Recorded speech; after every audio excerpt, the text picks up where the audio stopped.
LLB करने के बाद एक जो स्टूडेंट है वो अपना कैरियर बना सकता है या नहीं?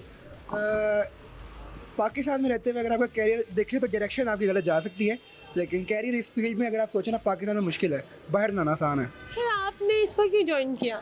फैमिली परवरिश, फैमिली ने कहा था एलएलबी करो बेटा, जज बनो। फैमिली इश्यूज़ को देखते हुए। आपने कहा सारे खानदान के मसले मैं हल करूंगा। जाहिर सी बात है। जिनको कोई मसला हो वो इनसे रब्ता करें, लेकिन कितने साल बाद? तकरीबन 2 साल बाद। तब तक आपके मसले भी हल हो। यही तो बात है। अगर जिनके मसले 2 साल तक भी हल ना हो, इनसे रब्ता करें। हाँ। आपसे रब्ता करने के लिए कोई आपकी फेसबुक आईडी? इंस्टा आईडी देख लें, हसन शेख के नाम से। हसन शेख के नाम से चेहरा तो आप याद कर लेगा। 2 साल बाद अगर आपको कोई मसला नहीं हल हुआ, इनसे रब्ता करें, या तो हल होगा या किसी साइड से तो लगेगा। जाहिर सी बात है, मशवरा अच्छा अच्छा, ठीक है।